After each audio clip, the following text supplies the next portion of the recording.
Muy buenos días, mi nombre es Erika Zapata, periodista y otra campesina con ustedes. Gracias por estar pendientes de nuestro contenido cada mañana.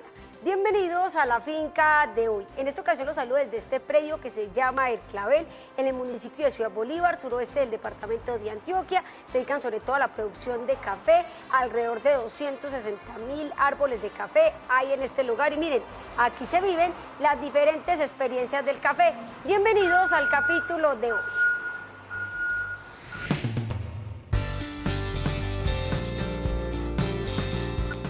Desde el departamento del Atlántico les hablaremos de la rotación de cultivos. Se está sembrando maíz donde antes se sembraba melón y eso trae muchos beneficios.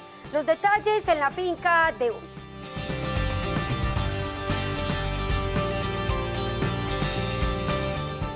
Ya les contaremos cómo establecer un lombricultivo en una explotación, los beneficios dentro de estas explotaciones y cómo sobre todo sirve para el tema de ahorro de costos. ¿De qué se trata? Ya se los contamos en la finca de hoy.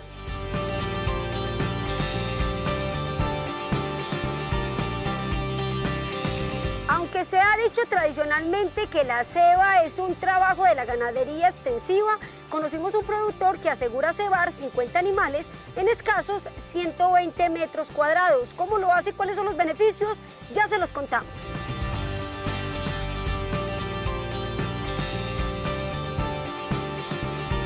Información, experiencias e innovación. Acompáñenos en este recorrido agropecuario por Colombia.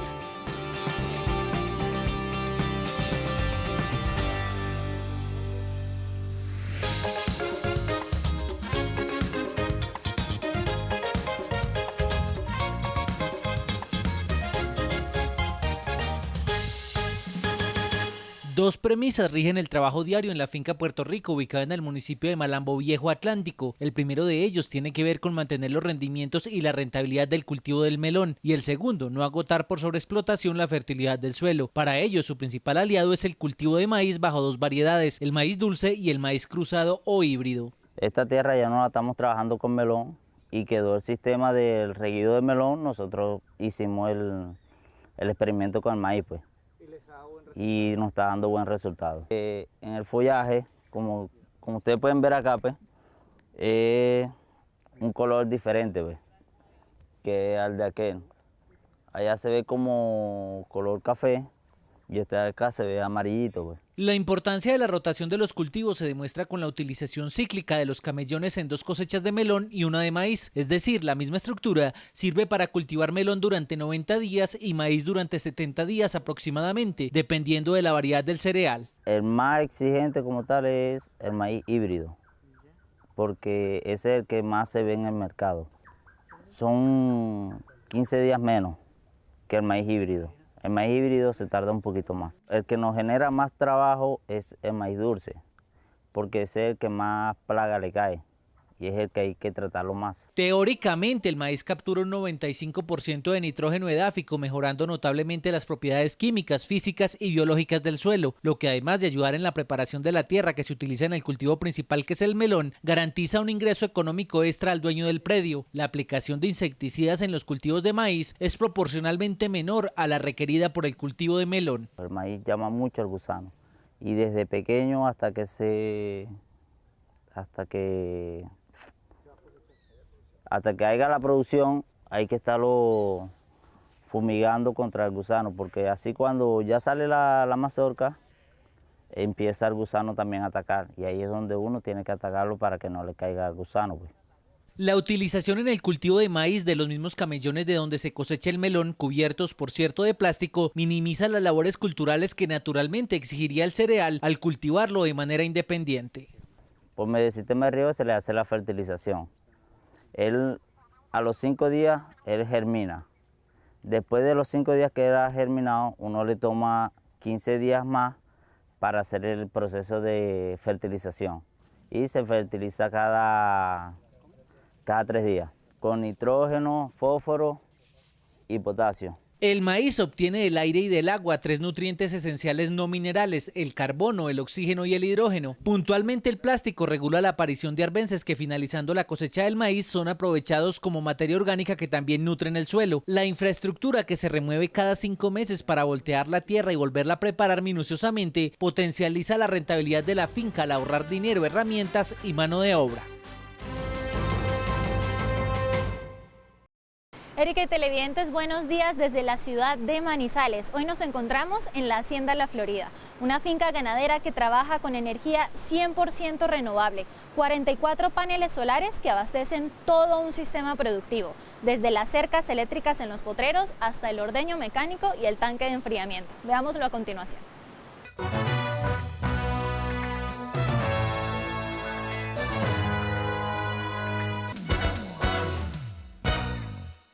En septiembre del 2020 comenzó el proyecto con la instalación de los paneles solares en la sala de ordeño de la finca, empezando así a generar su propia energía y logrando tener el 100% del consumo a través de energías renovables. Primero se hizo un estudio basado en la factura de energía, que en ese momento eran alrededor de 2 millones de pesos mensuales, con más o menos 19.5 kilovatios hora mes. Y basados en eso, la empresa nos hizo un proyecto donde nosotros queríamos hacer todo nuestro consumo a partir de las energías renovables. En ese momento ya empezamos a hacer el análisis del proyecto, vimos todas las partes buenas que tenían estas energías y estas alternativas, no solo en la parte ambiental, sino también en la parte económica. El proyecto se pudo iniciar a través de un leasing verde, un mecanismo de financiamiento para proyectos sostenibles. Entendiendo que anteriormente el pago mensual por la energía era de 2 millones de pesos, actualmente el gasto es de 250.000 pesos y el pago mensual del leasing es de 950.000 pesos, para un gasto total al mes de 1.200.000 pesos, 800.000 menos de lo que pagaban antes por energía convencional. Este es un proyecto que es interconectado a la red. ¿Qué me refiero yo con eso?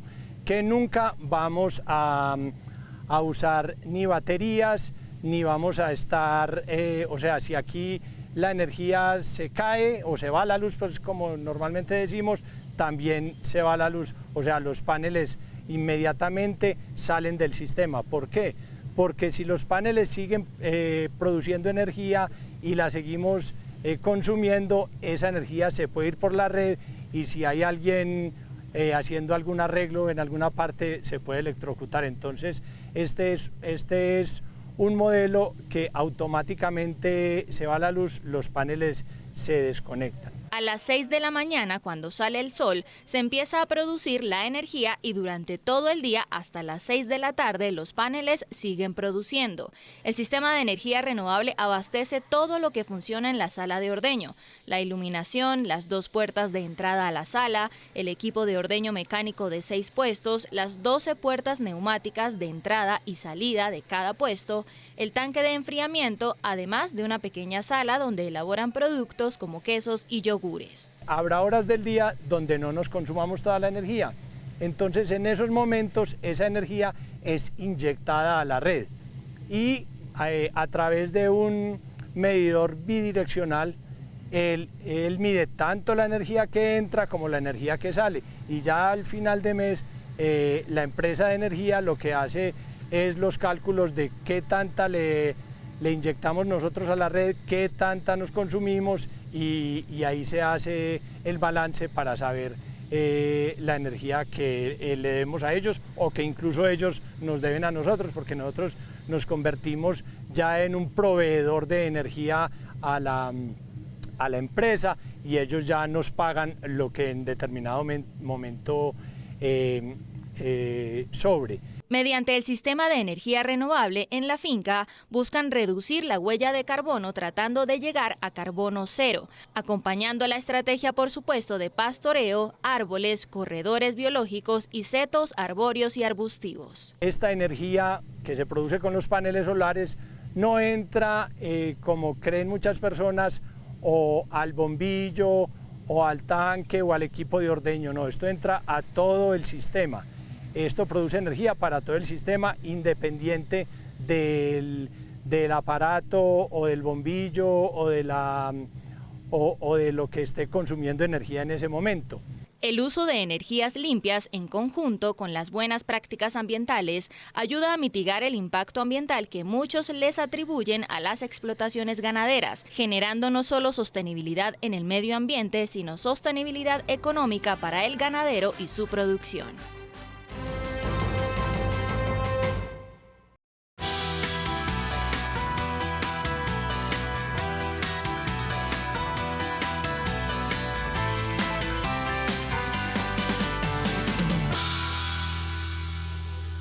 Abogado de profesión y ganadero por herencia y vocación, Wilson Andrés Oche Rodríguez habla sobre la enfermedad que mayor temor de pérdidas genera en su hato, las acacias, ubicado en el municipio de Suezca, Cundinamarca, a una altura de 3.000 metros sobre el nivel del mar. Se trata de la hipocalcemia, denominada también como fiebre de la leche o paresia puerperal, una enfermedad metabólica que se manifiesta principalmente en el momento del parto. Al momento en que las vacas van a dar cría, por el uso de calcio que demanda ese proceso de parir sus crías, pues sufren una deficiencia en ese calcio y pues generalmente las vacas se caen.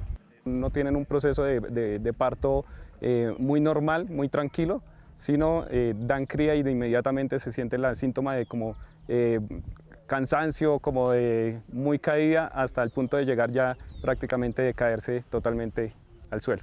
Los niveles bajos de calcio en la sangre suelen manifestarse con falta de apetito del animal, disminución de la temperatura corporal, inhibición de orina y excretas, movimientos torpes y en el peor de los casos perdiendo la capacidad de quedarse en pie, por lo que adopta la posición echada como de un perro sobre el pecho, cuerpo de lado y cabeza también de lado. El tratamiento debe ser de manera inmediata a través del suministro de calcios inyectables que van directamente a la vena para que se supla esa deficiencia de calcio y la vaca pueda recuperarse. Hay momentos que en un pote de calcio, al inyectarlo, la vaca inmediatamente se puede llegar a parar. Generalmente hay otros que no, entonces hay que esperar un tiempo razonable para meter el segundo calcio más o menos. Cuando no se tiene la pericia o la experticia directamente en la aplicación del calcio, porque es un medicamento que va directamente a la vena, pues se llama directamente al veterinario, que es pues el experto y que nos ayuda en esos procesos. Las manifestaciones de la enfermedad metabólica empiezan técnicamente 4 días antes del parto, cuando el calcio en la sangre desciende para iniciar la producción de la leche. Curiosamente, en un solo ordeño, una vaca pierde hasta 23 gramos de calcio. El estrés mismo del alumbramiento libera también otras hormonas que reducen ese mismo mineral en la sangre. Es cuestión de horas, generalmente pare, y si no se hace el tratamiento entre las 12 y 24 horas, generalmente la vaca puede estar muriendo al siguiente día o a los 2 días. ¿Sí? Hay hipocalcemias que se demoran en manifestarse, ¿sí? Puede que la vaca de cría y la hipocalcemia se muestre por ahí al segundo o tercer día. Si no se suple esa deficiencia de calcio, pues la vaca finalmente va a morir. Y entonces pues es una pérdida muy grande, porque pues primero se pierde el animal, y 2, se pierde toda la producción que iba a desarrollar en ese proceso de lactancia que tenía. Otro mineral que también disminuye es el fósforo inorgánico, afectando la asimilación de la vitamina D. Según los expertos, los bovinos van absorbiendo menos cantidad de calcio de la dieta conforme van envejeciendo, por lo que las vacas, mientras más viejas, son más vulnerables. Para evitar un poco de esto, generalmente lo que hacemos es suplir antes al momento del parto, generalmente 12 o 24 horas, a través de calcios orales, y lo mismo al momento del parto y posparto, para que pues se supla ese nivel de calcio. Proporcionarle calcios orales con la finalidad de que al momento de que llegue esa descarga de calcio, al momento de dar cría o que necesite el animal dar esa cría, pues no tenga esa deficiencia tan baja y pueda mantenerse. La vida productiva de las vacas que padecen hipocalcemia puede reducirse hasta 3 años. Una alimentación preventiva en el periodo cuando están secas debe tener componentes más altos en fósforo que en calcio para activar el metabolismo del segundo, controlar el magnesio, suministrar granos, sales aniónicas y suplementar con vitamina D. La trivia del campo. Conviértete en un experto con la finca de hoy. Pregunta: ¿qué fruta es más rentable en un cultivo hidropónico? A, el coco. B, el aguacate. C, la zarzamora. Piénsalo bien y descubrirás la respuesta correcta.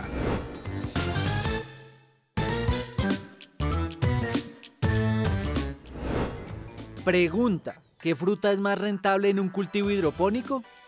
A, el coco. B, el aguacate. C, las zarzamoras. La respuesta correcta es la C. Los sistemas de hidroponía para el cultivo de frutos rojos ofrecen a los agricultores numerosas ventajas con respecto al cultivo tradicional. La hidroponía permite satisfacer la demanda de productos hortifrutícolas en cualquier época del año y es especialmente recomendable para el cultivo de zarzamoras.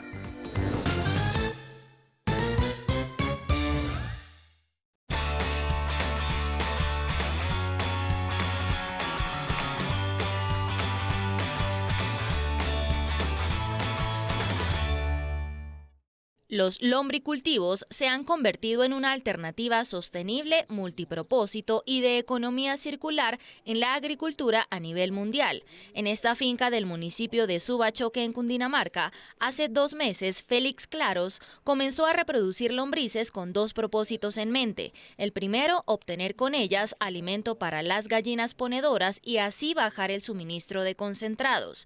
Y el segundo, conseguir el mejor abono orgánico para los suelos. La lombriz siempre ha sido un apoyo muy bueno, impresionante pues para los agricultores, y después de que uno aprende las bondades que tiene el lombricultivo para el suelo como trabajadores, porque airean el suelo, para producción es el mejor abono del mundo, lo que se llama el humus de lombriz, que es diferente al exhibiado. Las gallinas de la finca son alimentadas mayormente con productos naturales con el propósito de ir logrando un huevo 100% orgánico. Varias investigaciones han demostrado que la alimentación con lombriz aporta una proteína cruda del 60% para las aves de postura y puede ayudar incluso a incrementar el peso del huevo entre un 15 y un 30%.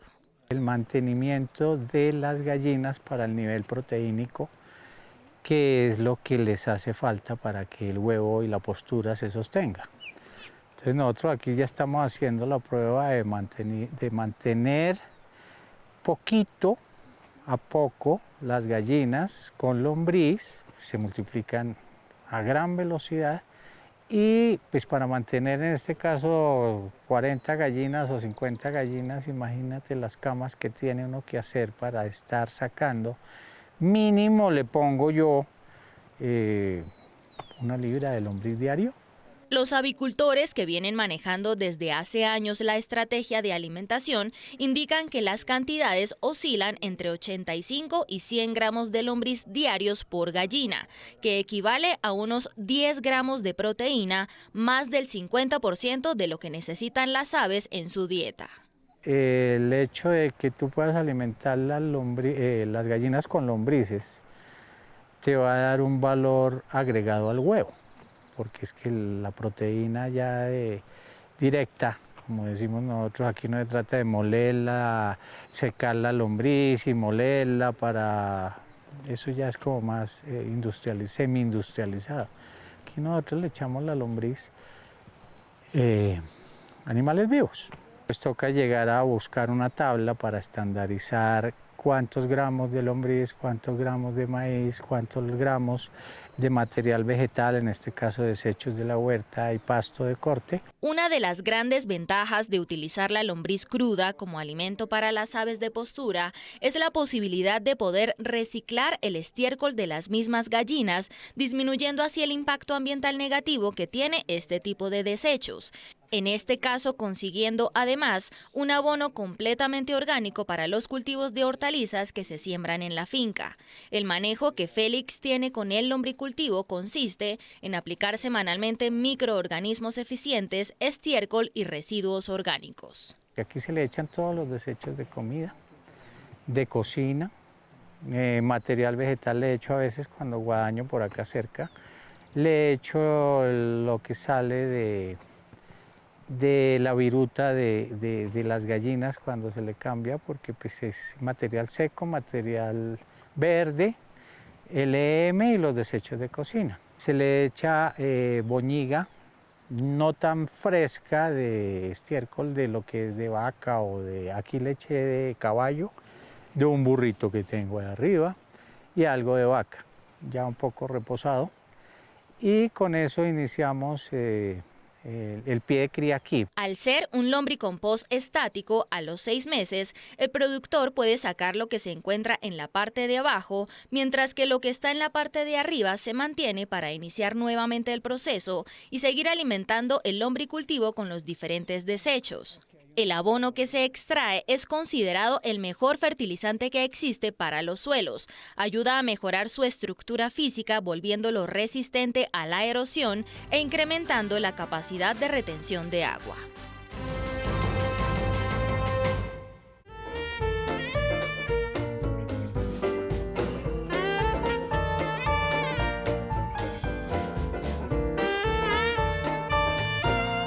Mientras la capacidad de carga animal por hectárea de tierra es lo que más desvela a muchos ganaderos dedicados a la producción de carne en el país, Luis Alberto Villamizar Manrique asegura haber encontrado el método preciso para en este corral de escasos 120 metros cuadrados de área sacar animales cebados de por lo menos 500 kilos en únicamente un año. No necesita uno tener tanta extensión de tierra para tener animales, lo que necesita es tener buena inversión y hacer cuenta, ¿no? Porque hay gente que dice que el ganado hay que tener 40, 50 hectáreas para 50 novillos, pero que no hay que comprarles concentrado ni echarles nada, entonces se demora más tiempo el animal y la conversión no es igual. Yo llevo cebando ganado así hace más o menos unos 12 años. Esta área más o menos es como de 15 metros, como de 15 por 8. Estas son razas que llamamos siete colores, ganados de lechería, pero con muy buenos machos, como Brahman, como Angus, como Elore, entonces son razas muy buenas para este clima. La fórmula de la finca integral La María, ubicada en la vereda Portachuelo, municipio de Río Negro, Santander, y cuya extensión total es de 3 hectáreas de tierra únicamente, está sobre todo en la administración del espacio y la inversión planificada en cada uno de sus animales. Pues hay que invertirle más o menos 500, 600 mil pesos entre concentrado, sal, melaza, droga por novillo, pero la rentabilidad es buena porque a como está el precio del ganado pueden dejar 1.500.000 de utilidad por animal en 12, 15 meses. Yo los compro más o menos de 230 a 250 kilos, los dejo por ahí 12 meses a 15 meses para sacarlos y el promedio en ganancia de peso ha sido de 22 kilos más o menos. Algunas veces 24 o 25, pero está entre 20 y 22 promedio la ganancia de peso por mes. Para garantizar los rendimientos e inmunidad de los animales son vitales dos prácticas, la vitaminización y la desparasitación, que acá particularmente se realizan cada 3 meses. 2 de las 3 hectáreas de la finca están dedicadas exclusivamente al cultivo del pasto de corte, área que estratégicamente demanda la mayor cantidad del trabajo diario. De pasto de corte tenemos quingras verde, quingras morado. El manejo que se le da es que cuando se corta el pasto, el mismo se va fumigando para la maleza y se abona con el abono que se recoge de las camas profundas de los cerdos. Entonces ese es muy buen abono porque tiene una cantidad muy alta de nitrógeno, entonces el pasto le rinde el crecimiento y la proteína es muy alta.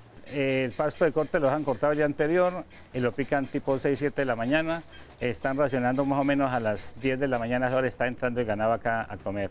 El ganado entra, dura hasta las 4 de la tarde más o menos, que ya termina de comer. Lo sacan al potrero, enseguida hacen el aseo y se lleva el abono a la estiércolera para dejarlo que descomponga para después empacarlo para regar el mismo pasto.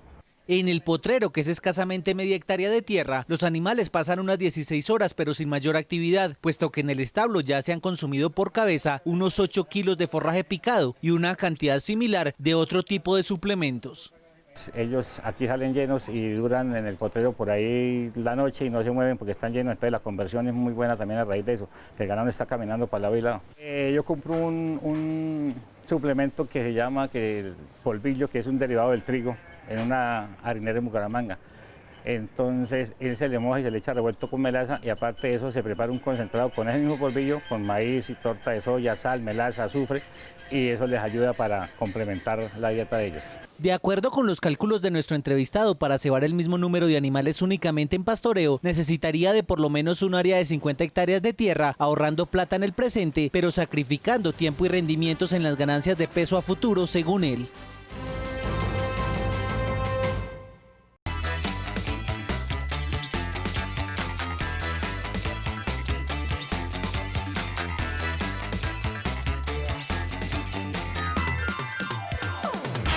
Las abejas son una de las principales aliadas biológicas en los diferentes cultivos agrícolas. De la polinización que realizan depende el 85% de los cultivos comerciales a nivel mundial. En los últimos años, en Colombia, se calcula que han muerto más de 176.000 colmenas, lo que equivale a 8.800 millones de abejas muertas a causa del uso indiscriminado de agroquímicos. Entre las producciones agropecuarias, apicultura y agricultura, es posible lograr una convivencia que además beneficie la productividad de ambas. La primera recomendación que considero que es clave para que tengamos en cuenta tanto los apicultores como los agricultores es tener una comunicación directa. Saber quién tiene abejas, en dónde, y la persona que siembra en qué condiciones. Entonces toca ver el lugar, la zona ecológica y, ¿por qué no?, tener un plan estandarizado y bien formulado de aplicación de enmiendas, de fertilizantes, de agroquímicos.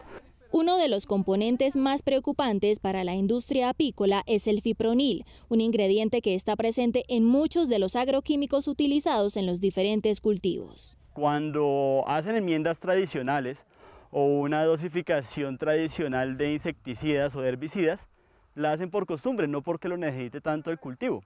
Entonces, cuando aplican más de la cuenta y no tenemos barreras vivas, seguramente una corriente de viento nos va a llevar ese pesticida, ese agrotóxico, a una producción de abejas. ¿Y qué es lo que nos va a generar? Primero nos va a dañar el producto de las colmenas si estamos queriendo producir polen o miel. Y la vida de las abejas nos está peligrando, porque esos compuestos químicos no hacen que se desarrollen, que se desorienten, que pierdan la noción del tiempo, del lugar, que mueran. Más allá de la elección de los productos a utilizar en los cultivos, es importante la dosificación, forma y momento de aplicación. Se puede manejar una fumigación tradicional incluso con productos químicos, pero haciéndola de manera más localizada y eficiente en aras de preservar la vida de las abejas. He conocido casos en el que se hacen aplicaciones de herbicidas, de insecticidas localizados en las plantas, y pueden estar a 100 metros de una producción apícola sin ningún problema. Cuando hacen aspersión a una gran escala, eso es lo más difícil de controlar, por las corrientes de viento y demás cosas. Pero si se hace una aplicación inteligente o planeada de esos químicos, yo creo que se podría tener una buena relación entre apicultura y agricultura. Las barreras vivas son de gran utilidad cuando se trata de resguardar las colmenas. Los árboles pueden servir como barrera cortavientos para proteger a las abejas de las fuertes y frías corrientes de viento que además vengan cargadas de toxinas que las afecten inminentemente. Por ejemplo, los insecticidas, su primera acción, los que son de síntesis química 100%, su acción va directo al sistema nervioso central, entonces las mata. Hay otras que las va degenerando poco a poco y tiene una latencia, y esa latencia o esa carga de toxinas la puede llevar a la colmena. Entonces ahí sí el efecto es mucho mayor, porque si lleva esa traza de veneno, contamina toda la colmena. En vez de morirse ella sola en un lugar aislado, va a contaminar toda una población. Entonces va a depender del espacio o de la toxicidad del químico. Actualmente existen producciones agrícolas que optan por utilizar insecticidas hechos a base de diferentes hierbas, especias y hasta venenos, como los de escorpión y avispa, que sirven como control biológico para las plagas en los cultivos, convirtiéndose además en una opción más amigable con el ambiente y con los insectos polinizadores. Por ejemplo, un cultivo de fácilmente 2 hectáreas puede acabarte que en realidad es, entre comillas, poco terreno, puede afectar una colmena o un colmenar, un apiario completo de 15 colmenas.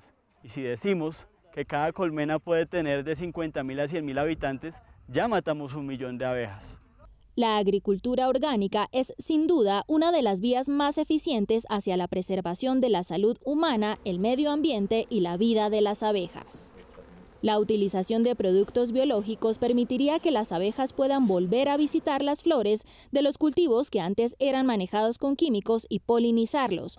Ofrecer plantaciones limpias a las que ellas puedan acercarse sin peligro generaría mejores rendimientos agrícolas y más producción apícola, un beneficio para ambas partes.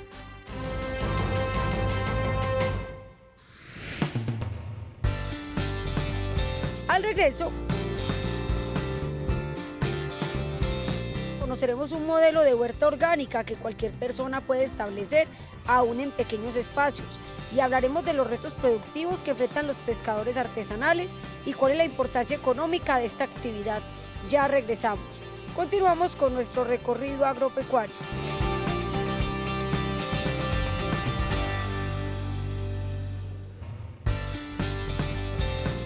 Desde Suezca, Cundinamarca, les hablaremos sobre el establecimiento de algo muy importante. Estamos hablando de las huertas orgánicas que traen muchos beneficios para todos los habitantes de nuestro país, pero hay que tener en cuenta una serie de consejos.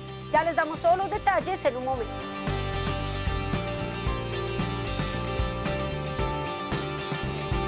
Ya les daremos una serie de claves para combatir las plagas dentro de su explotación a través de métodos orgánicos. Estamos hablando de los insecticidas naturales, así se ahorran costos y se cuida el medio ambiente.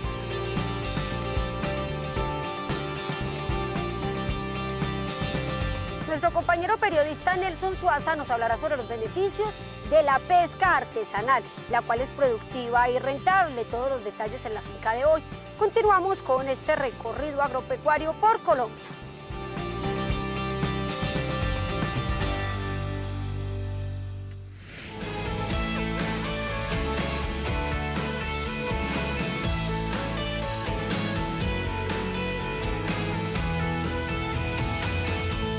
Frescura, calidad y ausencia de agentes químicos que pudiesen poner en riesgo a la salud humana son las principales características de este modelo de pequeñas huertas orgánicas que se están masificando en el municipio de Suezca, Cundinamarca. Aquí los profesionales de la Unidad de Desarrollo Agropecuario están saliendo a la ruralidad para demostrarle a los campesinos con 150 plántulas en mano regaladas y listas para sembrar que alimentarse con productos sanos y frescos es posible siempre y cuando se tenga actitud y voluntad. La cuestión es que haya el espacio y que ante todo tengan riego, pues para cuando en tiempos de sequía que la matica no se deshidrate. Con media fanegada, un poquito menos, se puede sostener, ya que son de diferentes variedades, como por ejemplo cebolla, lechuga, repollo, cilantro, remolacha, diferentes también aromáticas como albahaca, como cidrón, como toronjil.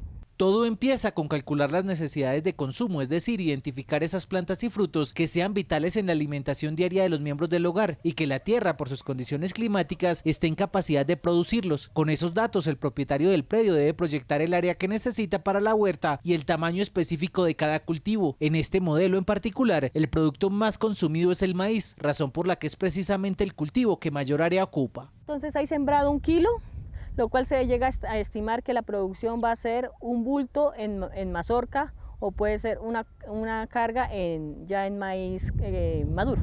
La idea es que todas las plantas que acá se siembren sean de ciclo corto, es decir, puedan ser cosechadas antes de los 6 meses. Eso permite, además de cosechar hortalizas tiernas y frescas, evitar el desperdicio de alimento y mantener la dinámica de proyección y administración por espacios de cada uno de los cultivos, como por ejemplo el de la papa. Se tiene sembradura de una arroba, lo cual de aquí a mañana en la producción se va a sacar 3 cargas de papa. Que tengan espacio la remolacha, la zanahoria, el rábano, el repollo, la lechuga. Por ejemplo, ya variedades como la espinaca, la selga ya deben de tener un poquito menos de espacio porque pues las hojas son un poco más delgadas y no requieren de tanto espacio. Ellos hacen camitas, como por ejemplo se puede dar cuenta aquí, hay una cama de cebolla cabezona, una cama de cebolla larga. En la huerta, al tener los cultivos juntos pero no revueltos, otra de las ventajas tiene que ver con la optimización de la mano de obra que se fundamenta en 3 acciones puntuales únicamente: la siembra, la administración y la cosecha. Las labores culturales que se desarrollan es pues que la mata quede bien sembrada, eso se hace con retobo pues para que la tierra la muela un poquito y se implementa el abono orgánico pues para que la tierra coja fuerza, como las cáscaras de las frutas, ¿sí? O por ejemplo, como ella tiene sus vaquitas, entonces se seca ese abono de las vacas, se muele y se le aplica a las plántulas, ¿sí? Para que no tenga nada químico. Por tratarse de producción orgánica, es común que las arbences que resultan recibiendo los mismos nutrientes que las plantas que se estén cultivando terminen ahogando a las segundas, dependiendo de sus características. Se hace un deshierve para que, digamos, la maleza no coja más fuerza que la plántula y de esta manera la plántula pueda crecer en óptimas condiciones. El cilantro es una matica que es arbustiva, entonces entre ellas no nace mucho la hierba. Pero por ejemplo, aquí como se pueden dar cuenta, la cebolla cabezona ya como está un poquito más de espacio, la maleza sale un poco más. Entonces de acuerdo a como la planta vaya requiriendo la labor, se le va haciendo. Acá la idea no es eliminar, sino más bien controlar los factores que amenacen la calidad de los cultivos, razón por la que no se habla de agroquímicos, sino de repelentes. La cebolla, el ají, el ajo, eso lo licúa y con un aspersor se le aplica para que los insectos no le lleguen. También ya cuando hay, por ejemplo como las babosas, se le aplica también ceniza o se le aplica cal. No que quede muy cerca de la mata porque va y la quema, que quede en un espacio prudente. Según cálculos de nuestra entrevistada, una huerta de 3.275 metros cuadrados con variedad de cultivos estratégicamente planeados puede representar la seguridad alimentaria para una familia de 5 personas.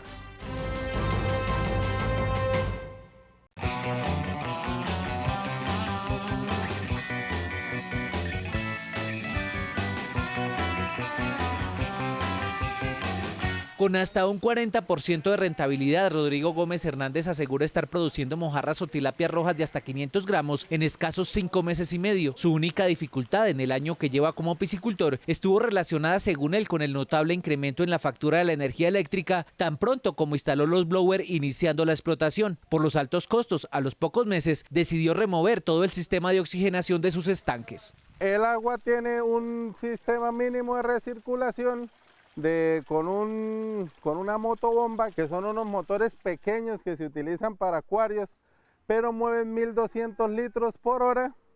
Este sistema nos permite con un bajo costo poder sacar 500 peces en un tanque de 6 metros de diámetro, de 1,20 de profundidad y con bajo consumo de luz.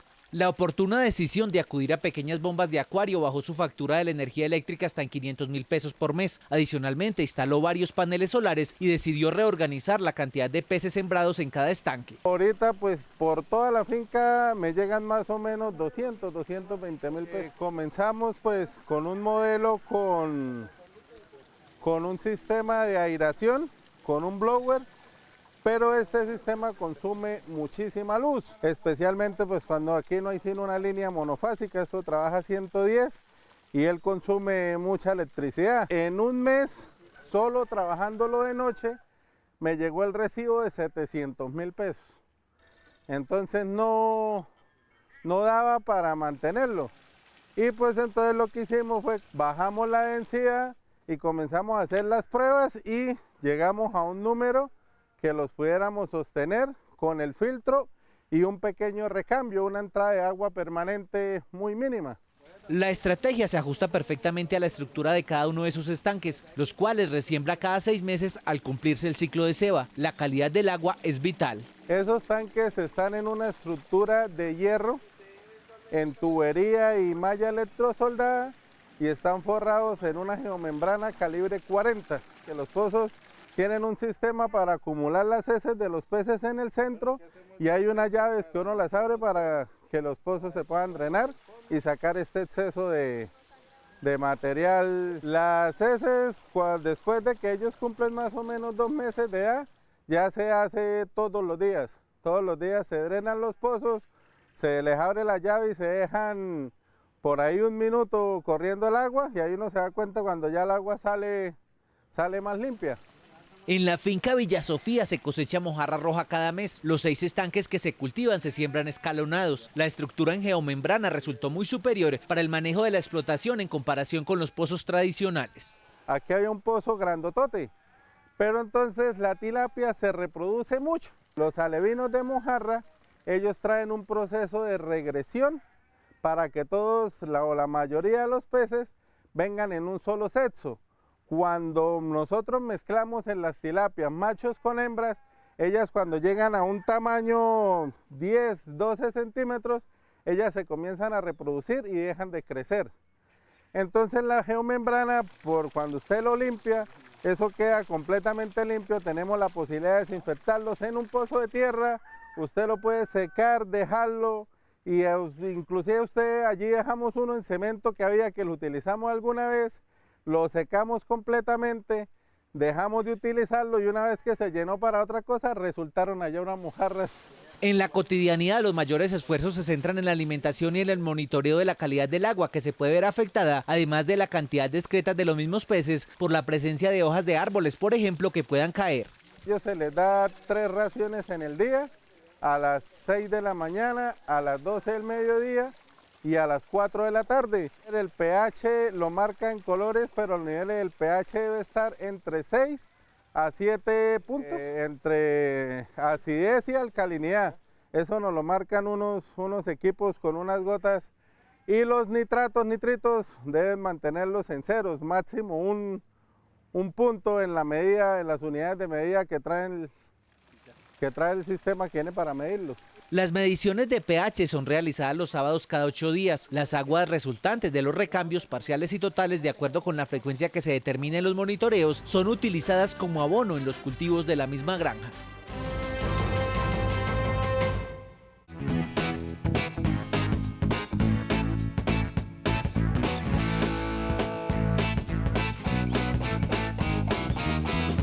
Para los cultivos orgánicos, para las praderas o incluso para las plantaciones que estén en el camino hacia la disminución de la carga química, los insecticidas hechos a base de productos naturales son la opción ideal. Hoy en día nosotros nos enfocamos en la agricultura orgánica.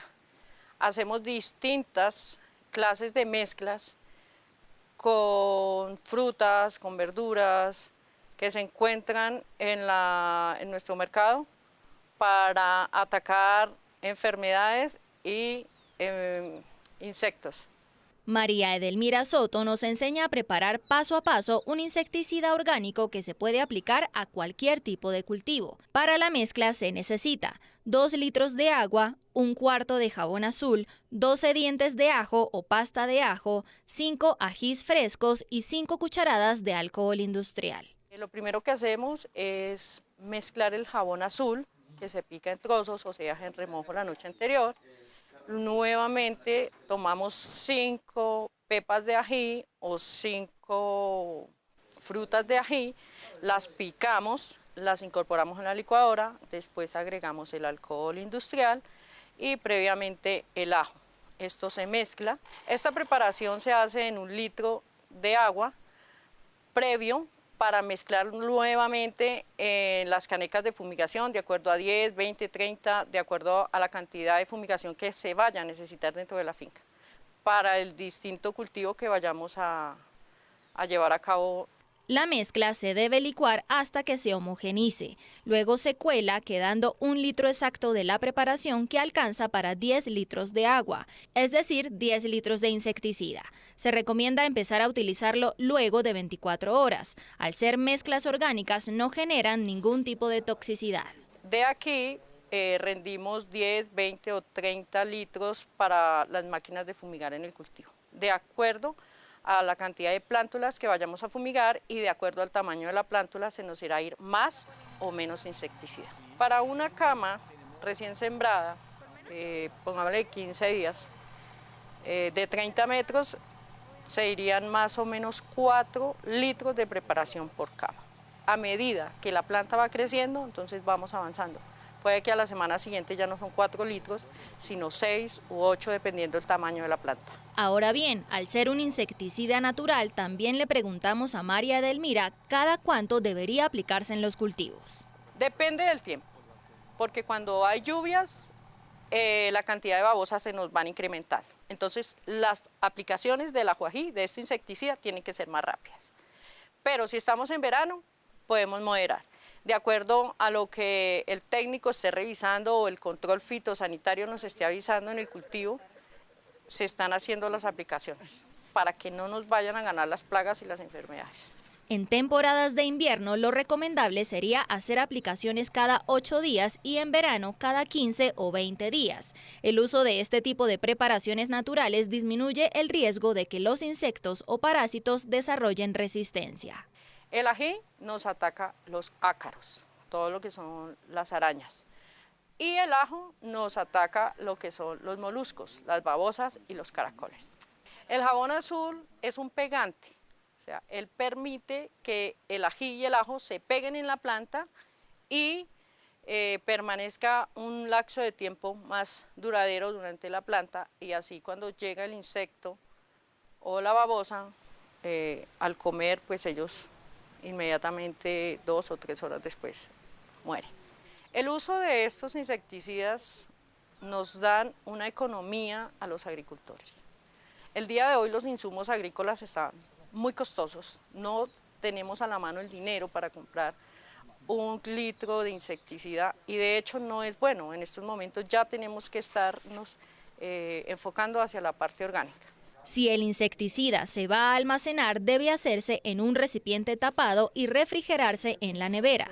De acuerdo a la cantidad que se vaya a gastar en el cultivo, se va sacando la dosis necesaria. Cordial saludo, me encuentro en el municipio de Manatí, más exactamente en el canal del dique, la vereda de la Compuerta. Acá todavía la población vive en un 98% de este renglón económico y a través de ellos aprenderemos sobre la pesca artesanal y la manera en que preparan el pescado para llevarlo al comercio.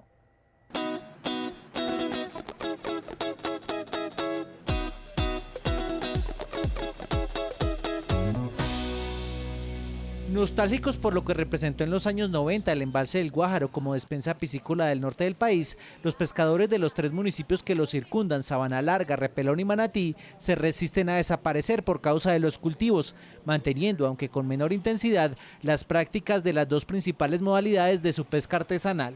Vimos el 98% de la pesca, pero pescadores activos hay aproximadamente como 50, donde tenemos una población de 1.200 habitantes aproximadamente. Entonces, los otros se dedican, ¿qué? Van a los estanques que hay alrededor del Guájaro, compran el pescado y lo salen a vender a otro lado. Acá la práctica de pesca más honrada por el nivel de exigencia es la del trasmayo, puesto que el pescador se interna en la ciénaga durante la totalidad del día con su noche y debe desafiar múltiples inconvenientes como los propios mosquitos que merodean en la represa, cuya extensión es de 160 kilómetros cuadrados. Del pescador artesanal que utiliza el arte que es trasmayo, sale de aquí aproximadamente a las 10 de la mañana, de lunes a sábado, y regresa el siguiente día por ahí tipo 7 de la mañana. Esas son unas redes, ya él los deja ahí y nada más espera el siguiente día o en la noche cuando lo revisa, dice uno que va a mirar, darse cuenta si tiene pescado o no. Rafael Ángel Vázquez es uno de esos trasmayeros que desde hace 40 años pasa sus noches en lo profundo del Guájaro. Dice mantenerse económicamente afectado con la resolución del Ministerio de Ambiente que en 2008 prohibió allí la reproducción de la mojarra lora como especie foránea por su presunta agresividad a otras especies. No, llevo como algunos 3 pescados y llevo como 30 babules revueltos. Más o menos un cálculo así como 50.000 pesos. El arte de Rafael se ve limitado también por el cierre de las compuertas de la represa, que depende de los niveles del caudal del dique, de tal manera que cuando no hay apertura es difícil que haya reproducción de peces. Su labor posee en sí misma otros desafíos. Dentro de la canoa, independientemente de las redes, lleva unos palos que acá nosotros lo llamamos pullón, que con eso es que amarran los trasmayos. Lleva linterna, lleva una nevera de icopor, lleva cuchillo. A veces llevan un mechón, lleva su termo para consumir el agua. Y si a medianoche llega una brisa fuerte y viene la tarulla, él tiene que sacar esos trasmayos de rapidez porque la tarulla se los lleva. Muchas veces esos trasmayos son adquiridos con plata que consiguen con el gota a gota, con el prestadiario que uno llama acá. Entonces ese señor tiene que diario pagar la cuota que le toca, que le prestaron. La segunda modalidad de pesca artesanal en la ciénaga del Guájaro es el arte de la atarraya. Que pesca con la atarraya tiene un determinado peso. Póngale usted 20, 30 kilos. Entonces ese pescador se la pasa tirando la atarraya todo el día, ya cuando llegan las 2, 3 de la tarde, de las 7 que sale, ya el tipo se encuentra agotado. Terminada la faena, tanto trasmayeros como atarrayeros tienen puestas sus esperanzas en quienes les compran el pescado para eviscerarlo y comercializarlo. Albertina Salas Romero vive hace 53 años de ese oficio. Traen a veces bocachico, moncholo, cuatro ojos, arenca, mojarra amarilla esa, ¿verdad? Los barbulitos estos son abiertos, ¿verdad? Uno los abre y los estapa así, ¿verdad? Estapadito. Y después lo lava, lo sala y lo pone en par, como así, ¿verdad? Una arriba del otro. Y se vende por par, 2.500 en par. Y la arenca esta así vale 200 pesos. Ese pescado ya eviscerado logra ser almacenado durante más de un mes siempre y cuando sea salado y llevado a refrigeración. Desde su oficio, los pescadores artesanales del Guájaro claman por medidas concertadas a la Corporación Autónoma Regional del Atlántico que les permitan la sobrevivencia digna a través de su arte pesquera. Miren, puro café de exportación, esta finca se llama El Clavel, 36 hectáreas de extensión, pertenece a una familia campesina, por supuesto de Colombia, pero en este caso del departamento de Antioquia. Y hoy es un buen día para agradecer a los campesinos de nuestro país que se esfuerzan todos los días por llevarnos los mejores productos a la mesa. Y lastimosamente hemos llegado al final de nuestro programa, pero espere mañana más historias, anécdotas e información del campo colombiano. Las personas que están en otros países nos pueden ver a través de la señal de Caracol Internacional y ustedes a través de las redes sociales que aparecen en pantalla. Ustedes no solamente son los protagonistas de este programa, también del trabajo de la tierra del país. Mañana tenemos otra cita bien temprano con los campesinos de Colombia. Hasta pronto.